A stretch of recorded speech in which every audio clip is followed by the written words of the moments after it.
ibintu dukorana na Alvella nivyo baho Ndamukunda ego dukorana ibintu byinshi cyane tuba turi kumwe kenshi uramukunda kuza ngiye umwambika impeta dimwe nubwo rukundo ariko tavuga page ntuzimiza abantu ndakunda kubyona kwambika impeta cyende umusore na ngore fise rero nawe ni nkumi tukana mugabo afise mba ndabitse ati se tubitwihurije rero Imana bivuze hakaba icyo kintu cyoza namwambika impeta haragera igihe ndaye ntaravye filime kumamenga hari ikintu mbuze ni telefone rero iyo uyimenyereye cyane haragera igihe umenga urayo utayikoresheje utayifise mu minwe utari muri WhatsApp umenga namara utari kuraba amasitati ni kiyayura mutwe gikaze kabisa cyane bonga je vraiment abakobwa nta kibazo ndafise kuko sindi umuntu abatire cyane parle n'ukuntu umuntu yambaye aho kwambara ubuzana kimwe reka page reka ego ukomeye gama ego nta kimwe pe takomeye bien sana ya ofite turabona abahungu benshi abakunda sinzi ukuntu bavyita donc taille nini kobwa vyibushe hasi cyane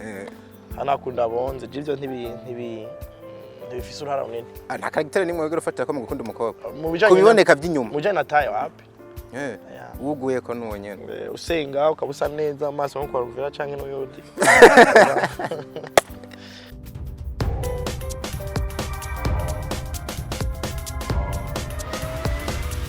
This is Flash TV. We shine to progress.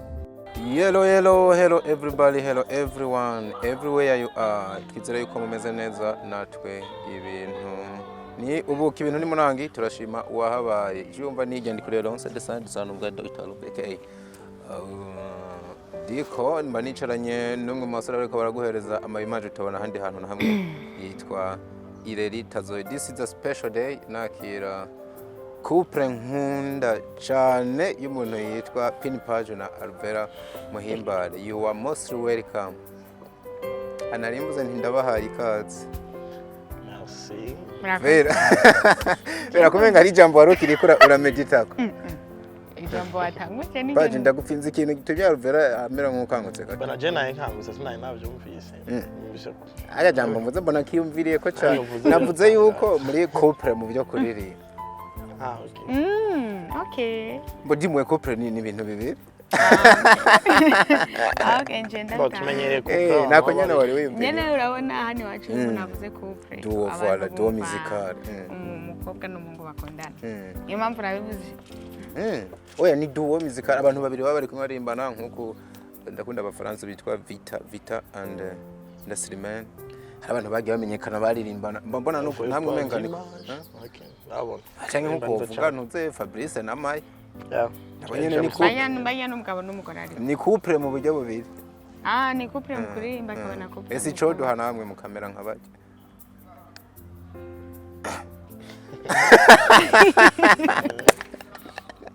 Ari nakanye jambo nyumvako. Mumeze neza by the way. Ya tumeze neza. Meze fresh kabisa twaba. Cyane mbona yuko mwana berewe harimo utuntu kutu black. Hano ukuntu umuntu ajanisha muri no minsi. Man jewe rero. Jewe nabonye aza yambaye uko sinzi ukuntu byagenze. Nta muntu mwigeze avugana n'undi ukuntu tutakwambara. Kana nubwo twambaye kimwe. Oya harimo utuntu kutu black no hasi kwa pajo kariyo. Vera we birataba yanabikuye ubona nyene haba harimo utuntu kutubara ape no bugufi. Usanga bishika mukambara nkuko mutana bibwira nyumva yuko imitima yanyu hari ukuntu iri somehow connected. Oya. Niko nawe barabishika ukajana ugasanga umuntu mwambaye impuzu zimeze kimwe kandi mutabe mwabivuganye. Sinibaza ko ari kubera imitima iri connected. Wabonye umuntu yareka aravuga ngo ndi mugufi. Ari uru. Ariko Vera nubwo yaba connected kubera Bibiliya iratubwira ati muze mukorane muhoje umutima n'inama ntabwo byo bari bibi. Severa kubera hari ahantu uri kuranka ko menga nje kandi atariho ndiko ndanaje. Oya jayo namwe ari hose ashaka kujana inzira ni nyabagenda. So nako navuga ati umunezero kubakira Alvella we anasinza kubigara ko namurondeye igihe kinini. Ariko no munsi Imana irabikoze yaje. Pin Page nawe nyene arahabaye. So muhugiye mu bikira rero muri no minsi. Uzotangura kwishana ndazona kurikira. Oh my god. Ubu singana bozi.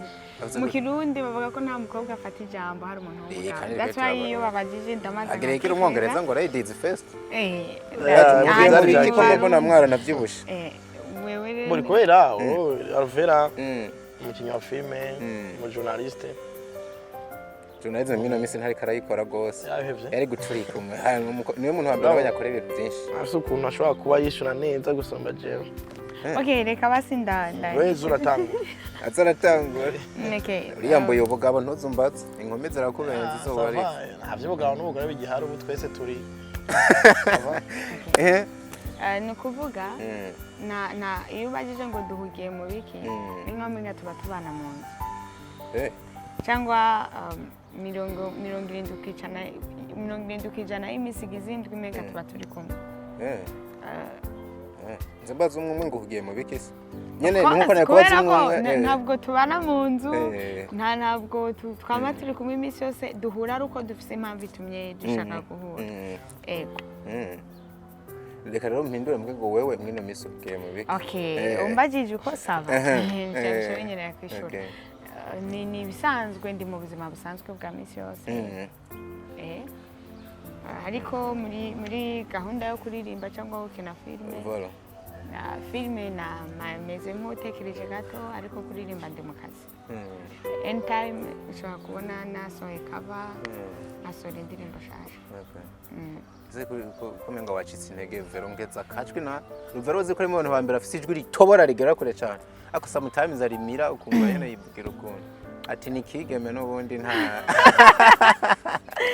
no peut-être ko ushobora ngira kuba kano kantu nagashize hatari oya ni bo kabakara ahantu heza aha ni sawa okay ijwi ririmo nyine ariko mba nashatse abantu bakumva mu buryo bunini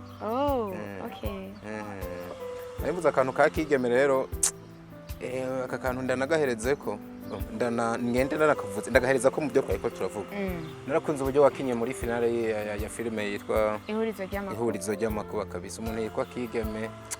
uyerekanye umuntu yitwa Kigeme yerekanye nk'umukobwa w'intwari atahura ama-challenge aba mu rukundo kugeza n'igihe yemera guhebera uriya muntu si jewe uriya muntu n'umurealisateur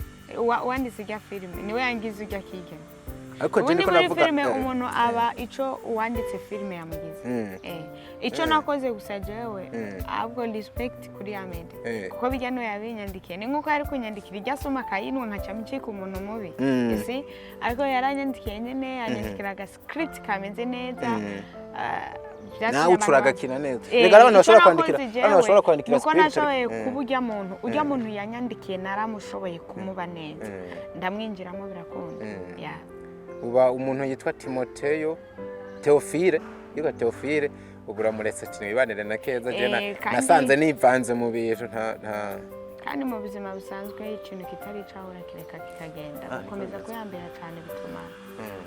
ariko muri iyo filime abantu benshi vera uziko bari biteze ko Kigeme ateweza kubana na Teofile byanka zakunda abantu benshi naje gwanje harageze igihe mbona minga ahubwo ni nukuri n'ibintu byanyaka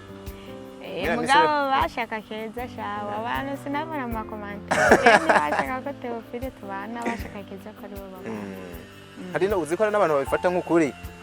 naraba mu makomenti kiriya gihe uri kumwe na Amede nane bamukumva ngo barongo Amede yaronse kabisa ngo naca afatira ngaho kwe oya Amede byaranze David ashaka ko zarabiyemeje byaranze Amede my brother arabizi turakunda kubikoza murabena kubikoza turakunda kutebura yene tukabivugana urabona hano iwacu iyo babonye umusore nyene mwaka wa mbere mwaka wa kabiri kandi babona umwe ariko arakura baca baguma bakubwira ati none we kutibwira ikintu nanje ngaha barabimbwira wewe ntabwo vera uracari muto yapfa yewe uziko n'abantu benshi nkunda kumva ngo kakana disi ngo kariri baca gufata nk'umwana muto yamengo n'ubundi ariko ndakana no mu minera entre parenthèses n'ubundi ndakana uraka cameraman ngana ahubwo vera tuvuze ico kintu bimpa no kwiyumvira ikindi hano hanze hari amajambo hari icyo usanga bambika abakinyikazi ba filime ibiki n'ibiki nk'ubuwe no gukiri muto biragushikira ukiyumvira kuzofata ingo yo kuja kubaka kwawe ninde mukobwa adashaka kuzogira urugo no kubaka naye ndabishaka habura ikisi kugira njye kubaka n'amakuru yo kuri mu bakobwa barondegwa ku rugero runini ndendegwa nk'abandi urugero runini umukobwa amurondera ko rubarungana ni igihe aba afise igikundiro akarondegwa n'abasore benshi 6 year I don't know kubera sinzi uburyo mubarura sinzi n'uwabivuze ko yaba yaraje guharura abasore bandondera rero sinzi ayo yarakweme nyene na abakobwa bose bararondera kandi buri mukobwa wese aragira inzozi akavuga ati ndifuza kuzogira urugo rwiza kuzora umutware koko ambera umuvyeyi akambera umugabo akambera byose Paje vera baramugutwaye imana gumu murabara ariko nta kintu wakwibwira jewe acyari batoya cyane cyari batoya kubera yuko kubaka ni projet nibaza ko bavura bifise iyo projet yavuba cyane yavuze ariko yuko ati nk'umwana w'umukobwa nanje ndabyipfuza ndabishaka yavuga ndamuzi babishaka mugasi si nk'umwaka cyane muzi bivuze yuko utinya kuba warivuga ko yaruzi yuko atari 25 gutyo abeshi kumbura yarabikuganirije sa umuntu muri kumwe mubona narabona ico no kivuga ko ico ni burya umuntu wawe yo muhoye uramumenya ntinda guhigisha uramumenya ari gihe wibesha kubera mu buzima habamo photocopy na original niyo wibesha urabimenya niyo uhuye n'umuntu wa nyawe urabimenya kandi umuntu wa nyawe nazira cyagiye twe tuba twarapanga azira igihe Imana iba yarateguye rero nukavuga uko ibyo ni ibintu nyene mu jemba niyumvira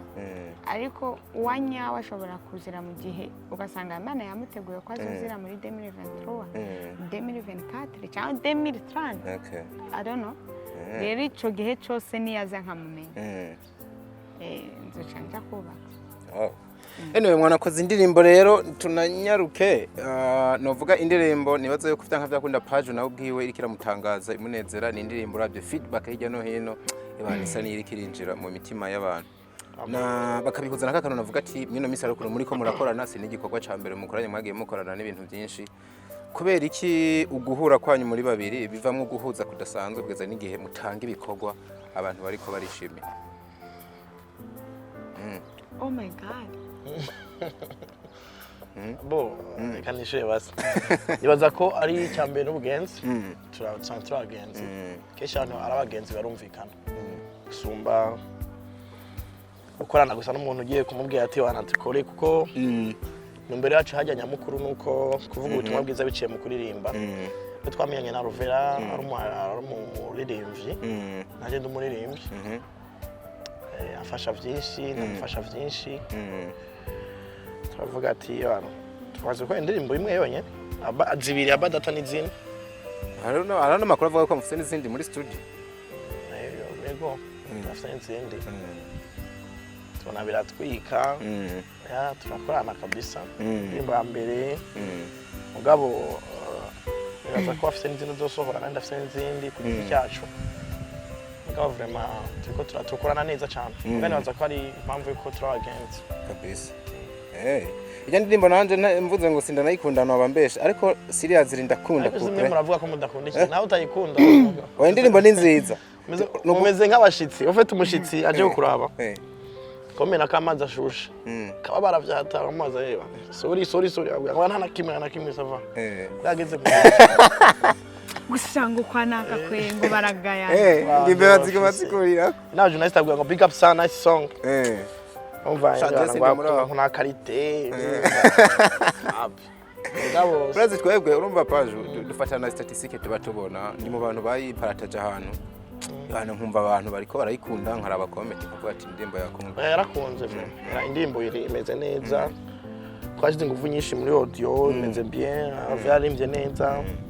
yego vraiment ndashaka kumva amajwi yanyu ariko aririmba kuri couple Alvella yaririmbye ya kabiri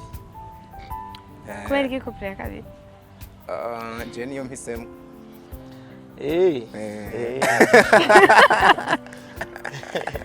okay yeah kumumenya Yesu sinicuza yangiriye neza bose babira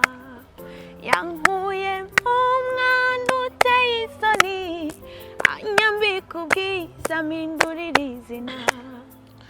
ubu ndi umwana ubundi umwana ubundi umwana w'Imana ubundi umwana ubundi umwana ubundi umwana w'Imana narindi ryo zina ni Yesu yambohoye ingoyi y'ibyaha narindushe naniwe ubu ngendera mu nsinzi yiwe Yesu yampaye izina rishya yaminduriye amateka y'uwari kera Yesu yampaye izina rishya yarambabariye Yesu ndamushima Yesu yampaye izina rishya ntiyarave ko ndi umwirabure Yesu yampaye izina rishya ntiyaravye uko abantu bareba Yesu yampaye izina rishya amajwi ntameze neza mugabo sava izuba ni hatari usanga nawe umaze iminsi utaryama kubera TikTok ngo yamaze abantu reka ibintu satana ikaba uno musajya mani bazi tuweseriye gato tuweseriye usigaye uja kuri telefone TikTok mani usika no musiyajya misa kumijoro oya urumva ibaze ko bamurara murandikiranira mani cyangwa wandikira abantu ugasanga bugukereye ya ukaja kuri TikTok 21h rawo tundukiya gusa kikangura usanga ari 4 urabona ibintu vraiment satani yarateguye teguye kabisa ariko hari n'abantu bakoresha zino bwangurukana bumenye mu kwamamaza ubutumwa bw'Imana ariko abo n'abantu urabira abaseka shaho ko uzi ko kino gihe umuntu ashobora gufata telefone tuvuga ukuri kubebaho ugafata telefone iyo utamaze utatsinze ushobora gusuzugura ikintu bita social media ushobora gufata telefone ukayijako ukumvira ijambo ry'Imana iminota 5 ukumva urarambiwe waje ufata umwanya ugasenga waje gusenga ugacuja kuri TikTok ukamara kwa amasaha 4 uri muri TikTok uri kuri filme uri kuri Imana dufashe cyane vraiment cyane generation y'iki gihe nitworohewe rwose sinzi ko generation ni generation ino minsi ngirakomerewe abasore babicariye ku mayiji baraba amatelefone mukarara muraresha ayo menga no yita no jewe ndiko ndiga ikintu kimwe ndashaka kwiga gusuzugura iyi telefone ye wisuzuguye nawe vera ari ubundi buzima uza gusanga butaza gushobora nakera telefone idahari ubwo buzima bwari buhari kandi buryo umugisha w'umuntu ntushobora kumucika reka nkwereka akantu gato ahubwo biterwana nzoba ndayisuzugujwe niki kubera iyo umuntu atafashe risk ntashobora no kugira ikintu yunguka kandi buri gihe risk iraguhombya kuko nshaka kunyumvisha ukuntu jewe nshobora kuza muri telefone sivyo niriwe mu mizunguruko ya misi yose ni ubuzima busanzwe bw'abantu bose ugasanga niriwe mu mizunguruko ya misi yose yiriwe adafite umwanya wo gukoresha telefone peut-être ko yari mu kazi aratashe muhira aho kugira ngo afate umwanya wo gusenga ukafata iminota 30 urasenze nkaca mfata amasahane nicaye ndiko nishura abantu ama message bite wariye imisi myinshi twaraburanye ugasanga umwanya wo gusenga wabaye muto ariko kwishura abantu wabaye munini kandi ugaca usanga umuntu ndiko nishura ego hari abantu usanga barabu byihutiwe hari n'abandi usanga ushobora kuja muri discussion diko ugasanga nta kintu cyatari mu yagatari imisi myinshi none muhira barakomeye iyo message nubwo no yishurejo nkafata nkiba umwanya nkinyiba umwanya wo gusenga byo babimaze yadari ni cyaha kuko Imana yavuze ngo paje wabyisi cyaha Imana yavuze ngo ntimukagire izindi mana mu mbagikanye bokera ari gusenga ugirwa mana kicara imbere y'igishushanyo kagisenga mbona biracyabaho mugabo ubu rero ibigwiriye cyane nuko umuntu ashobora guha umwanya telefone gusumba umwanya aha Imana yiwe kandi ijambo ry'Imana rivuga ngo Imana yacu ni Imana ifuha rero takwe gusenga Imana idufashe cyane hari n'ukundi kuntu no musinga umuntu sinzi ko nabona wikanguye ikintu cyambere uza gukabakaba burya ni telefone ugaca usanga utangwe no guhamagara abantu utarasenga uzi ukuntu bijya bintu biteye isoni ugaca usanga wahamagaye umuntu nk'ubu ndaguhamagaye we diko tumaze isaha yose kuri telefone nkaca mbyuka ngenda cyangwa nkaca mbyuka mvuga mana wakoze kwandaje amahoro nk'umusi mwiza ibintu byo kwikura hari igihe usenga n'amajambo atumvikana unyarutsa amenga wanatebye tu simwe byo kusenga kunjya Imana itubwiza ko ubundi abakristo ba kera bashira Imana imbere Imana imbere muri ibyo zo nuvuga Imana bakayiha umwanya agasenga ari pose akumva ko asenze uko yarakwiriye gusenga ahejeje akaba ari haja mu bindi bintu ariko no munsi byarahindutse ariko nizire nkamwe ko ibyo bintu mubibona ntabwo ari bwo muzima muba ibi bintu bifite imbaraga haruvera ku muronka ku marezo sosiyo biragoye kabisa aruvera umwandike kugira kwishura nibaza ko buri mu cyumba uri kurasenga ndabishobora bukebuke nk'ubu wari n'igihe je nshobora kurirwa na telefone umusozi ko tubizi bacyagenda mfisemo amamega ko tubizi bacyagenda mfisemo amamega adiko ariko nkirirwa umusozi ntagiye kuri WhatsApp nakuyemo connection ushaka ndabe ko ibi bintu bitontwara ubwenge biragoye ibi biragoye munini uzi nk'igihe je namaze igihe ndaba amafilme cyane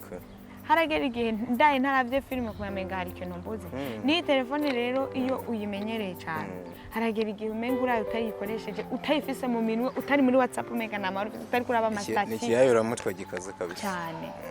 nyatari kandi dupfa kubiraba umuntu azindukira mu madiri gasanga nturyamye neza kandi utaryamye neza mu mubiri hari ibintu byinshi biko atakaza cyo cyano kiri muto nko kwacu none paje nka wewe nk'umusara kijijwa nasenga tubivuge dusubire nyene kuri ya marezo sosiyo usanga umuntu mwaya munini abumara wirabira abakobwa bambaye uko ikikwa urumva yego nkawe ivyo bintu ntabwo ubona bigutsitaza hasi yo kugukura mu murongo w'Imana bonga je vraiment abakobwa nta kibazo ndafise ko kuko sindi umuntu abatire cyane parle n'ukuntu umuntu yambaye aho kwambara ubusana kimwe reka paje reka yego ukomeye kama yego nta na kimwe pe takomeye bien sana ako kantu ni muhemwe yera kagufashe ya mboni ko nteye niko meze no mu gukunda kish nkunda luke umuntu ukuntu umuntu asa mu maso fiore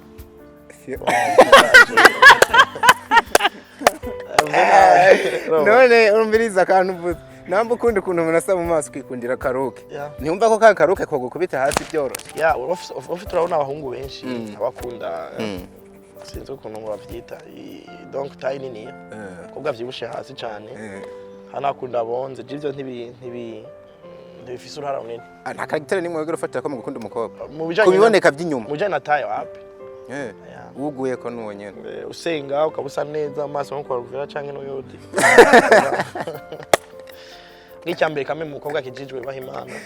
mugakaba afise look nziza ashobora kuba nagukunda asa neza ari mwabantu mushobora kuba hari ingabire muri ko muranyegeza ibintu dukorana na ruvera nivyo baho ntamukunda yego dukana ibintu byinshi cyane tuba turi kumwe kenshi ngiye kurimba ndamucurarangira sivyo no ya rumva uramukunda kuza ngiye umwambika impeta dimwe nubwo rukundo riko tutavuga page ntuzimiza abantu oya nazo mvuga aramuaga uje impeta navyo urabona diko iyo manje mpizi wana avuze ivyo impeta ndakunda kubyona kwambika impeta cyenda umusore na ngore fise rero nawe ni nkumi tukana mugabo afise mba ndabitse atese tubitwihurije rero Imana bivuze hakaba icyo kintu cyoza namwambika impeta ari kwambikana mugabo gusa Vera ramusa go propose wokwemera mba natwenze muri je ramusa waje paje nk'umunsi ibi byahara wateye ipete mugabo ibyo bintu Imana ibidukize kubera yuko amakouple y'ubunye aragoye sanga abantu bakorana nk'ivyo dukorana bagiye mu bintu by'urukundo acaza ukwanka satana acavyinjiramo rero ramusa ntiyago bishitsa go propose wokwemera nene ikintu nashaka kuvuga icambere ni iki yavuze ngo arankunda buriya iyo umuntu mudakundana mu bintu mukorana nta rukundo rurimo aba arimo profit kandi buri muntu wese acayigo agomba kwikwegera kundi kwikwegera ariko iyo mwese hari mu rukundo mukabikora mu buryo bw'urukundo apana rukundo rw'umuhungu n'umukobwa muri rukundo Imana idusaba bikora neza jewe 90% hano hose nja kuririmba uyu tuba turi kumwe niwe aba ari kuri piano akaramvugiriza nubwo nogenda ndi jenyene kuko manzi ni turajana na Pajo araza kufatira backing biranyurera cyane kandi nanje arabizi ko komeza uko ariko kose ndamworoheje ankeneye akambwira ati Alvella ndafise ikintu runaka ndafise ahantu tuja kurimba cyangwa bimeze uko muri studio backing cyangwa iki ni ukuvuga nuko dukorana ntabwo ari rwa rukundo rw'umuhungu n'umukobwa turimo hama ku kijanye naco no kuvuga ngo anereye ivi ego birashitse ya bintu baba hari urukundo rwanza kwa bahungu n'abakobwa ako kantu ko gamutwenze nk'ubu wenda gutereye ivi ntabwo twavuganye nta by'urukundo turagana ukabona napfukamye kabisa n'impeta cyane ntwara kwa muganga rega ndagutera muri mwede buriya abantu benshi turakunda kwibesha iyo ukunze n'umuntu ukundanye n'umuntu mwatangwe kuba abagenzi biraba byiza gusumba uko wogenda kubera ko wamushimye ukamukunda je nk'uyu kenshi iyo dufise nka projet yo kuririmba tumarana amasaha menshi aranzi please kere tumarana umwanya munini please ke amenya cyane ugasanga azi n'utudefo kandi ndamwisanzura ko kumwiyereka wese kubera iki nzi ko ari umugenzi ariko iyo aza agashoka ambwira ngo Alvella ndamukunda agasha tuja mu rukundo ni handi usanga umuntu atagura kwinyegeza kandi dusha twankana ukamenga ufite ama complex imbere yiwe ariko ikintu cyose nifata ko niyumva ndamwigaragariza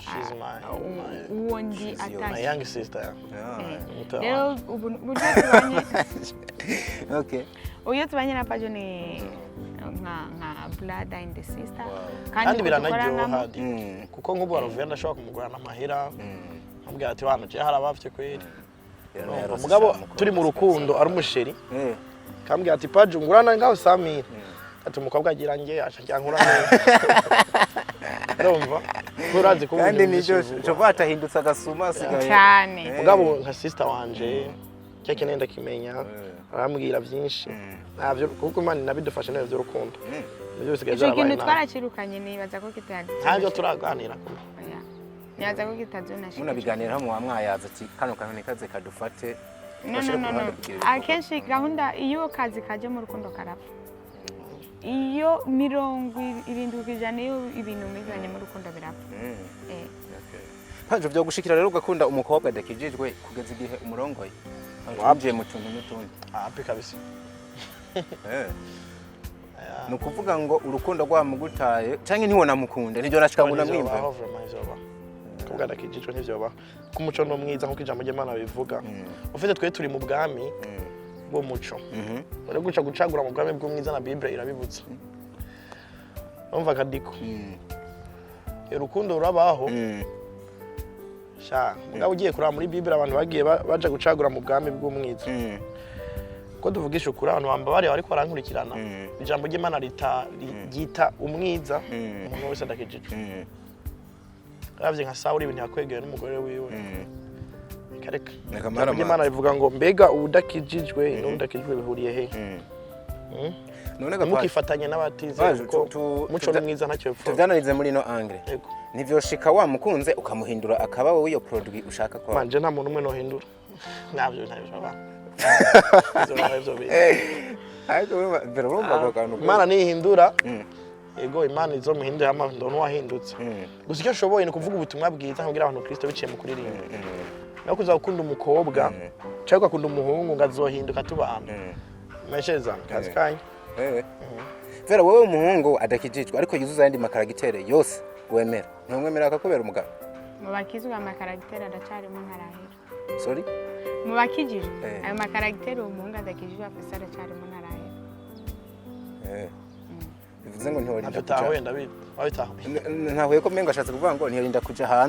hanze hamwe wewe muri essence wavuga kandi no mu ngoro y'Imana bahari ari ibintu bigoye ariko ikintu Alvella yavuze kandi ntaguciriyemo yavuze ngo umuntu wese arafise uwiwe ne nk'uwawe yo batarakizwa kandi hakaba girigire mariage ukumva hari undi mutipe kabisa kuma yagiserera tipe bujumbura bazi Pajo warurindire iki ushobora kwihenda ku utari wa eske abantu bose babana na Imana bandiki jewe ari ikintu kimwe nizera jewe Imana ndayifata nka papa kandi Imana yaravuze ngo ninde muri mwebwe umwana yamusaba umutsima akamuha yo musaba ifi akamuha inzoka buri gihe iyo nsenga ndasenga nkasengera umugabo tuzokubaka kandi nkabwira Imana nti Imana je nta maso mfise yo kubona indani mu mutima wanjye nta nubwo nerekwa ngo nzemenye ngo muri fitire uyu muntu nubwo ameze uko azohinduka aba umuntu ariko wowe urabizi kandi urabibona nyemerera ushobora no kuzogira amahitamwo mabi jewe nkibesha no mu gihe nzoba nibesha uzunkurikira umuntu munkora iruhande no mu gihe jewe nzoba namukunze nari igihe ukunda umuntu byo gupfa n'abantu bakagura ati uyu muntu kabisa ni mubi ariko wowe ugakomeza ukamukunda kubera ko bavuga ngo amasakunda nabona neza no mu gihe nzoba namukunze byo gupfa ariko nka papa wanje ivyo ndabisenga nk'umwana bari kabyirugira umubyeyi nka papa wanje ukabona ko uyu mugabo atankwiriye atari we uzumukore mu nzira yanjye kandi iyo ndabisenze ndabyizera ari nayo mpamvu nubwo noja muri relation runaka ndayisengera nkayishira mu biganza by'Imana mbonye ipfuye ndavuga ni icubahiro n'icyawe Mana uko n'umugabo rero bivuze ngo iyo usenga nivyo nizerera mu jewe iyo usenga Imana kuzanira wawe Imana izokuzanira wawe biba bikomeye ariko usenge mukuri abana hari igihe dusenga tugaja tunebya ari n'igihe umukobwa ashaka gusenga basanga atendetse abangu batandatu mugakaja gusenga agasenga afise batandatu amasengesho se nibaza ko yorenga ijuru rya kabiri aho ari mu bushatsi ariko agasenga abana Imana nkeneye uzumugabo Imana doposhe sinzi rero ko nagwaye igisubizo ciza harakeneye shagira je ngo simba nanyuzwe ahubwo gusa abakunzi bacu badukurikiye nawe wanyuzwe making a comment cyamutunu n'utundi vera rero ariho twa twaninjiye ni Alvella yagiye avuga ko byinshi mu miseze ni iki byose sinobisubira nko twese turavugwa ariko nigeze kubona comment ivuga ati Alvella nubwo akijijwe sometimes hari nyambaro yambara ukamenga yabaye umustar yo riko aravuga ico kintu wewe iravyo buryo wambara nawe birashika ukacibona ko umustar niki bo bashaka kwivuga baja mu nzira ivuga ngo sometimes uboneka nk'umusani nturi wa mukizwa abarundi wa mukizwa nyene barema baba babona ngaho akayivuga afatiye ku nyambaro yawe wewe wiravye hajya ikintu nambara kibini cyane ko ntabyo nzi bambariza umuntu yambara kugira hisho bwambure ndiko mbo ntaguciriyemo urumva ntaguciriyemo ariko cyapatse buri gihe upfa ikintu wambaye ngo nuguhije ubwambure mu Burundi bivanye n'ukuntu igihugu cyacu kinyuma amajambere bivanye n'ukuntu inzara bamwe bifitiye bahaye agakiza definition yabo urumva hariho umuntu wambaye igera ku birenge avuga ati uyu ni wakijijwe kumbe shamu kuyikura ujya mu akamamaza urumva hano undi yambaye rero ico mbona abantu bakwiye kutagira ikibazo kuri iki kintu Imana aduhaye muhemu yera kandi ijambo ry'Imana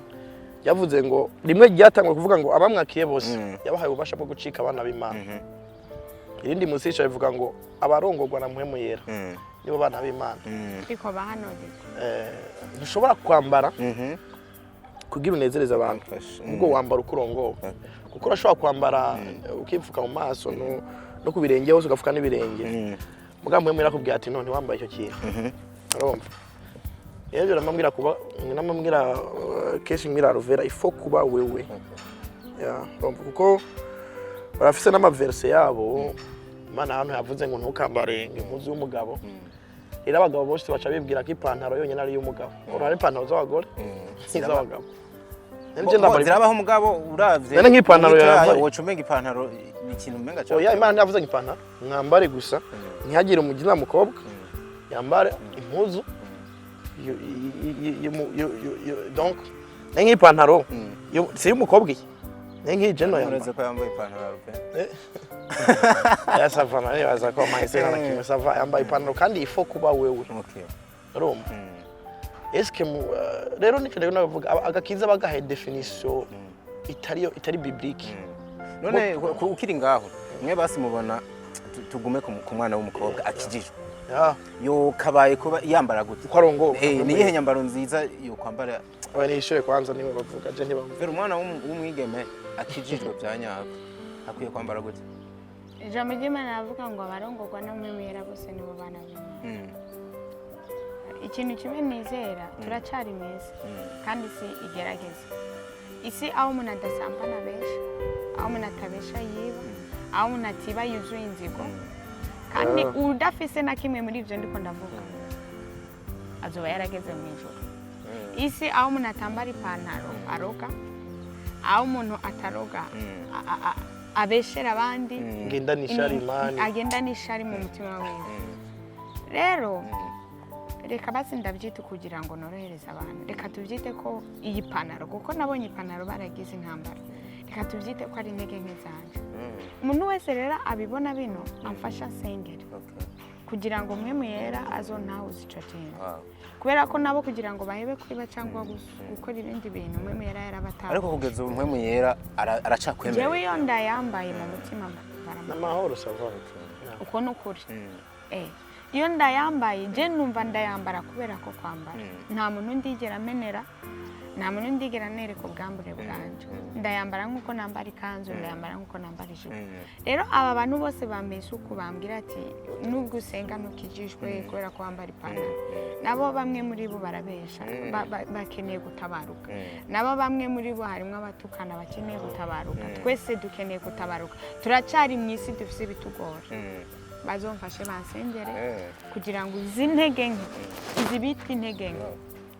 shobore kuzitsinda. So ndashaka urazi rero ndashaka mu bimpurize na kino kintu. Hari imvugo y'abakizwa imwe ivuga ngo iyo umaze kwakira Yesu nk'umwami n'umukiza ukaba wamukizwa turiko turavuga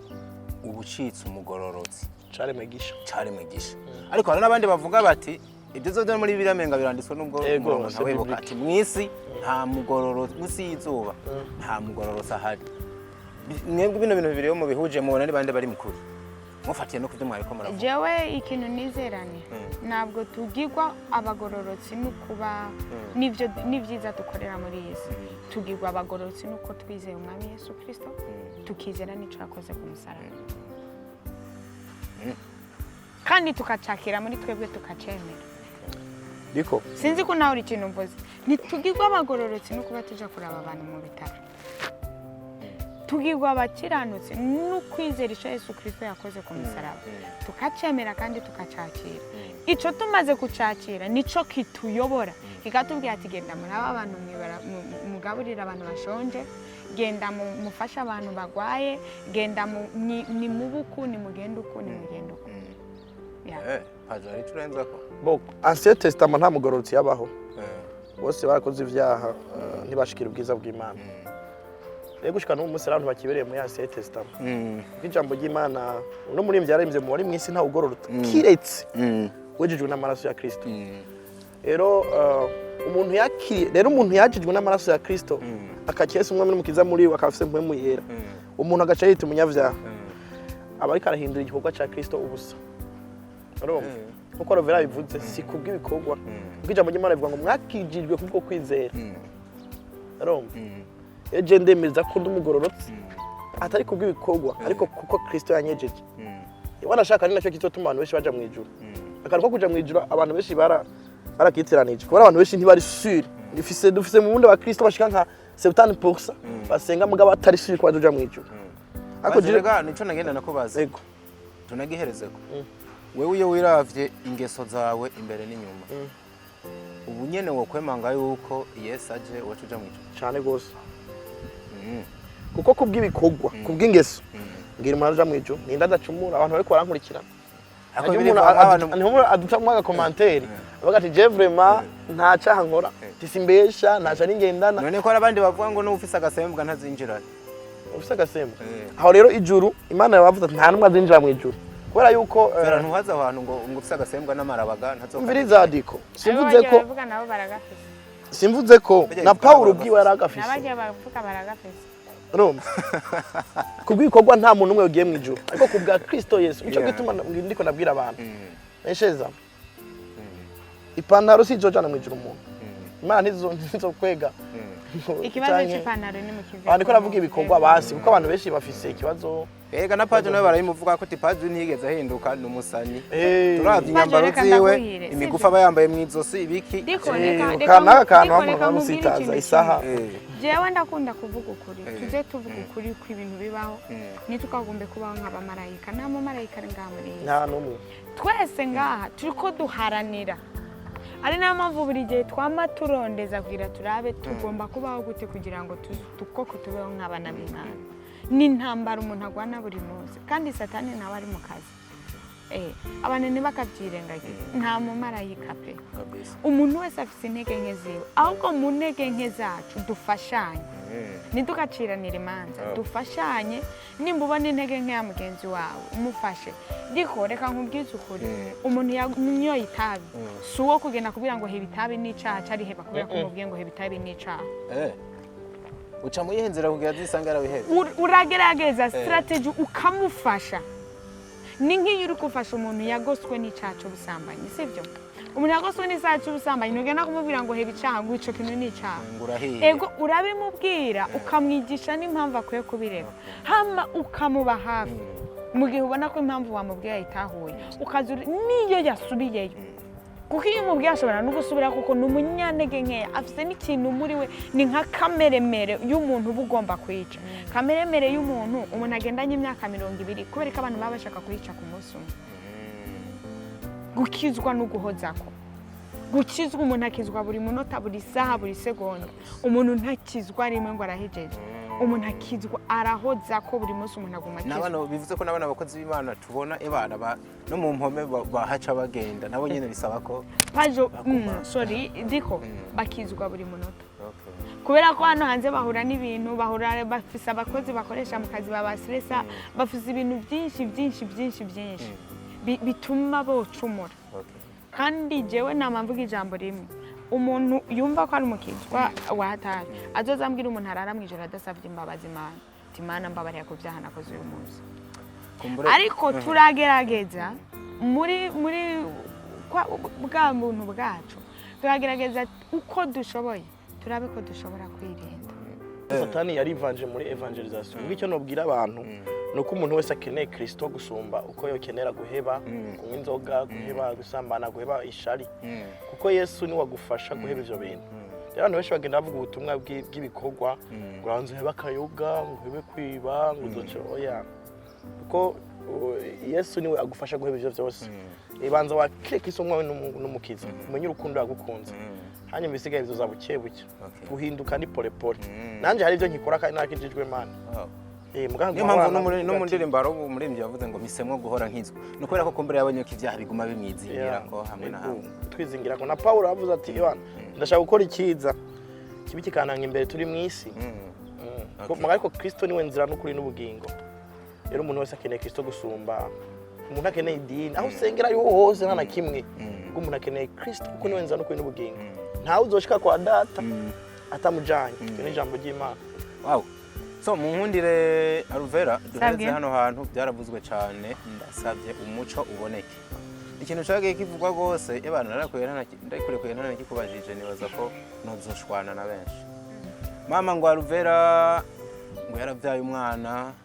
ari mwibanga atarase wiwe Alvella ngo yarigeze kuja ku mugabo aravaye Alvella yavyaranye na se wiwe ni inkuru ziri hano hanze Alvella akundana n'abahungu benshi babasani Alvella ndashaka gutanga umuco kuri kino kintu birabikomeye ukuri nuko ahe muri ivyo ukuri ni icambere manje gusaba abafana era sometimes hari gihe abafana abakunzi banje sometimes hari gihe bashobora kubona ibintu bakabona gake ntibashobora kuronka byose kubona bimeze mireye ku kintu cy'ukuvuga ngo narabonye najyari umuntu yabimutinze avuga ngo je narahukanye ega aravuga ngo abakobwa bavanye n'abagabo aravuga ngo je narahukanye jewe na Chimamanda yarakugarutse ko vuba cyane sinigeze nja ku mugabo bitetere ko abantu babivuga bafise amakuru atari yo je sindigera nubaka sindigera nubaka ama ikindi cya kabiri shaka kubeshuza abantu bavuga narabyaranye ngo ndasona yangura afise umwana mwibanga Alvella ngo arahantu udashaka abantu umuntu ngo nahakoza abagutonetse nta muntu numwe muri izi atonezerwa kwitwa umubyeyi kwitwa umubyeyi n'ibintu byiza bambabarire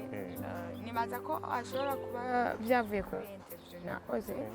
urabona hari igihe umuntu ashobora gukora ibintu akireka ukavuga ibintu uko ubyumva utamanje gutekereza uti ibi bintu ndiko ndavuga bizogira inconvenience nyabaki ni interview nakoranye n'umutipe araho ariko arambaza amafilime nakinye amarambwira ati ayo mafilime yavugamo iki bakumubwira rero ni filime ya mbere nakinye ntego inda n'umugabo wa mama wanje twarabyaranye umwana ariko nari kumvuga filime ntabwo nari kumvuga ubuzima wari kusigura filime uko yagenze mbakuyisigura rero muri interview bacha bafata bakataho kantu mvuga ko nabyaranye na papa aba ariko baguma bapibliya ngo narabyaranye na papa imbabazi nyinshi ku bantu babibonye ya jewe papa wanje yari umupapa mwiza ntabwo yari gukora icyo kintu yari umupapa mwiza kandi yari umugabo wa mugabo abarundi bita umugabo ijunda n'ijambo kandi yanifiriye nkiri muto yafuye nkiri muto kubera icyo kintu byarambabaje mbonye biriko birapibrira kubera nasa n'umuntu yacafuze izina rya papa wanje biramaze iminsi bimbabaza mu mutima bicaye nakwibutsa umuvyeyi uba waravuze of course nacafuje papa wanje imagine kubaho hari abantu bazi ko nabyaranye na papa kandi ari ibintu nanjye byiviriye mu kanwa wanje okay ariko si wewe urumva wewe wasa n'ubivuga wigana inkuru ko mushira mu kibanza ifilime umwanya ni filime yita umwanya nakinye filime umwanya byari bimeze gute ndavani muri ya filime rero byatanguye uko mama wanje ntiyamu umwanya amabigeraho umugabo wa mama aramfata ku nguvu turabyarana ibintu nk'ibyo rero baca barabikata baza kuvuga ko nabyaye na papa vraiment ntabwo ari ukuri papa wanje nta n'umwana mfise jewe nta mwana mfise nubwo nabyaranye na papa n'ukuri abantu b'umusamba yabeshuje ntabwo ari ukuri n'umuntu yahora byiyumvira nta mwana mfise pe ikosa rero riraheza rikaja kuri uwo muntu yatanze information nabi canke uvuga ati ku ruhande rw'iwanje ururimi rwaranye amakosa nayo wanje basa iwawe iyo filime ntiwabyanyampowa oya ranadiko umuntu yakasa ko kantu n'ubu yasubira akagakata n'ubu bavuze ngo nabyaranye na papa oya yararikoze nimba ariko konyene yashize hanze nakabonye kuri Facebook mugari nka intro ari nka intro ari umuntu yagapibire muri Facebook okay rero sometimes hari twebwe tuza ngaho imbere za mikoro ugasanga turavuze ibintu ntitwireze rushya basanga urirekuye uravuze cyane yabere mpamvu muri no minsi utari kuranaboneka cyane mu biganiro oya amaze iminsi mfatiriwe kandi ntitwaje mu biganiro kandi simbone iki wanje mani kugenda kironke reka haciye uwambaye nimba atari utambaye sinzi ngari wo kintu kuvuga neza ko ariko nari mari ndiye bw'ibintu biriya bintu diko je numva atakosa ririmo kubera yuko muri filime niko yabikinye rero umuntu ashafata ko kantu ashaka kata konyene ni wakoze ikosa ekore filime umwanya mugende muyirabe n'abantu bayirabe niko bimeze kandi vraiment sibo abantu bafise ama channel bakoresha ama réseaux sociaux kuvuga inkuru utari seri ivyo bintu vraiment barakwiye cyo kirahanwa vraiment ava wavuye ku mugabo ntagiye kuvuga muri commentaire uwo mugabo uko yitwa akwa makuru yaravuzwe kenshi kabisa nayo bo wabivuze yigeze no kubavugwa niyo filime woba warasiguye je ngo ndataravuga ico umugabo fata nuriya mwana ntimumone kuri yorobeka n'ibikini yarigeze kuja ku mugabo amara igihe yongera aravuga yarabibonye izo nkuru zageze ayibonye vana oya sinigeze nja ku mugabo ujya kuja ku mugabo n'indi dosi ni ikindi kintu umuntu ashobora kuba yarakoze ibindi bintu byinshi ariko ikintu cyo kuvuga ngo ndagiye ku mugabo mbanye n'umugabo mu nzu ndarongowe ndamutaye nyuma y'amezi cyangwa ariyo n'uwo nabonye yavuze ngo namaze y'umwaka wose urumva undi aravuga numvise yavuze 3 ngo amaze ya 3 ngo amezi 3 uzinga igitengo usubira muhirana ni basha bavuga ko nasubiye muhira turabikiryoshye ni woto umugabo kumbure ko urazi inkuru kivugwa ivuga yuko ushobora kubafashwa na adolescence gufata nabi ukunda abahungu b'ababogara umunsi umwe umubogara aragukonvenka abarakujanye kwa gutangira gusubiza ubwenge kugihe uravuga ati nari henze vema ku myaka 10 ningahe reka nsubire muhira sinzi umuntu avuga ko nabikuye ko ariko je sinigeze n'ubu sinagiye ku mugabo guys wari umunezero kubana namwe Vera wakoze kuza mwifuriza ibihe byiza. Mwakoze. Turashimira n'abakunzi bacu uburyo bakira indirimbo ya Kizina. Tunababwire ko abadata. Tafise indirimbo muri iyi minsi turashaka kubigira serie man turirimbe. Turashaka kubigira serie turirimbe kugira ngo abarundi nabo turonke ibintu by'iwacu ntitugakunde kuririmba indirimbo z'abanyamahanga hamwe na Kristo tuzotuma biba kandi dusaba abantu batugirira icyizere niyo babonye ikintu kitari cyiza kuri twebwe ntibakumve yuko ibintu turirimba atari kuri buri muntu wese agira aho bipfira buri muntu wese agira aho byankira kandi nabo ubwabo barabizi ko bafise aho byankira buri muntu wese arafise intege nkeya na Dawidi yari umunyantege na Yosefu yari umunyantege na Salomo yari buri muntu wese afise aho byankira ujya urumva ni too much ariko urabona ko yarakora umurimo ntidushatse kuvuga ngo dushigikire intege nke zacu ahubwo badufashe baze baradusengera ntibakumve ko kuba dufite intege nkeya bituma n'ibyo dukora bita buri muntu wese turaha mu isi turacyari mu isi yo gukizwa buri munsi turacyari mu isi yo kurwana intambara kandi kumwe n'Imana hamwe no gusenga bizogenda neza. Asante sana Paje wakoze kuza musaza nkwifuriza iterambere.